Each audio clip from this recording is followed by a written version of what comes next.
Bismillahirrahmanirrahim. Assalamualaikum warahmatullahi wabarakatuh. Perkenalkan, nama saya Fadil Hasidin. Dan saya Pentila Sunekia. Kami akan mempresentasikan makalah kami tentang HAM, demokrasi, dan hubungan HAM dan demokrasi terhadap agama. Oke, langsung saja.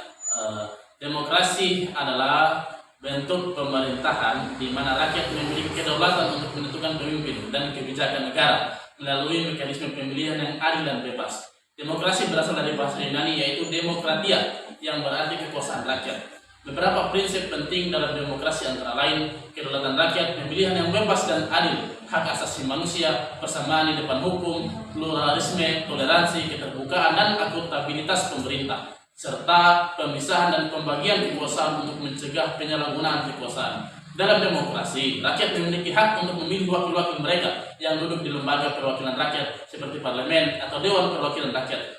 Para wakil rakyat ini akan menyuarakan aspirasi dan kepentingan rakyat dalam proses pembuatan kebijakan dan undang-undang. Rakyat juga memiliki hak untuk memilih kepala pemerintahan secara langsung melalui pemilihan presiden maupun secara tidak langsung melalui parlemen. Kepala pemerintahan dan parlemen ini akan menjalankan pemerintahan sesuai mandat yang diberikan oleh rakyat melalui mekanisme pemilihan dalam demokrasi. Setiap warga negara dianggap derajat di depan hukum. Mereka memiliki hak dasar yang sama seperti kebebasan berpendapat, kebebasan berserikat, berkumpul, kebebasan pers, serta hak untuk mendapatkan keadilan. Hak asasi manusia adalah hak dasar yang melekat pada diri manusia sebagai makhluk ciptaan Tuhan yang Maha Esa. Hak asasi manusia mencakup hak untuk hidup, hak kebebasan, hak keadilan, hak kesejahteraan, dan hak lainnya yang memungkinkan manusia dapat berlayak sebagai manusia.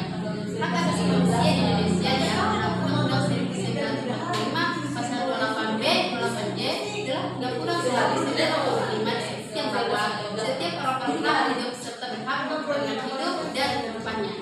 Setiap orang juga berhak atas pengakuan, jaminan, perlindungan, dan kepastian hukum yang adil serta perlakuan yang sama di hadapan hukum. Selain itu, setiap orang juga berhak atas pekerjaan dan kehidupan yang layak, berhak memperoleh fasilitas, pelayanan, kesehatan, pendidikan, dan memperoleh manfaat dari pengetahuan dan teknologi. Demokrasi dan hak asasi manusia adalah dua konsep yang saling terkait dan tidak dapat dipisahkan. Demokrasi mengacu pada sistem politik di mana rakyat memiliki hak untuk ikut serta dalam proses pembuatan keputusan politik, baik langsung maupun melalui wakil-wakil yang dipilih secara bebas dan adil. Sementara HAM adalah hak dasar yang dimiliki setiap orang secara kodrati, universal dan tidak dapat dicabut, yang mencakup hak untuk hidup, kebebasan, kesetaraan, dan martabat. Demokrasi dipandang sebagai sistem politik yang paling ideal untuk menjamin pemenuhan HAM warga negara. Gagasan demokrasi dan HAM berakar dari pemikiran para filsuf Yunani kuno seperti Aristoteles tentang politik dan negara ideal. Aristoteles berpendapat bahwa negara harus melayani kepentingan bersama warganya dan bukan dominasi segelintir orang. Gagasan ini kemudian dikembangkan lebih lanjut oleh para filsuf Eropa seperti John Locke dan James yang menekankan konsep kedaulatan rakyat, hak-hak alamiah, serta kesetaraan sesama manusia. Ada beberapa hubungan antara demokrasi dan HAM dengan agama. Yang pertama, nilai-nilai universal seperti kebebasan, kebersamaan, toleransi, dan keadilan yang terkandung dalam demokrasi dan HAM sejalan dengan semangat ajaran-ajaran agama.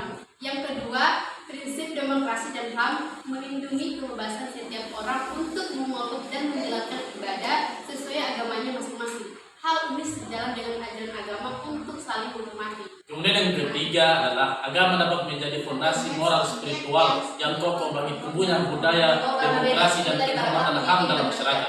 Yang keempat adalah dalam sejarah, institusi agama ikut berperan mempengaruhi akhirnya pemikiran-pemikiran awal mengenai konsep demokrasi dan hak asasi manusia. Yang kelima, namun penafsiran agama yang radikal dan sempit dapat menjadi penghalang bagi nilai-nilai demokrasi dan HAM yang inklusif.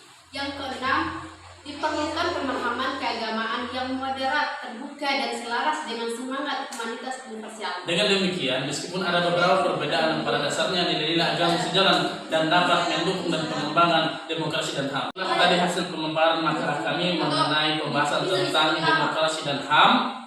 Lebih dan kurangnya kami mohon dimaafkan. Apabila ada kata yang benar itu datangnya dari Allah Subhanahu wa taala, dan apabila ada kata yang salah itu datangnya dari diri kami pribadi. Terima kasih atas segala perhatian. Mohon maaf atas segala kekurangannya. Kami akhiri dengan ucapan billahi fi sabilil haq fatabiqul khairat. Assalamualaikum warahmatullahi wabarakatuh. Audio Jungle.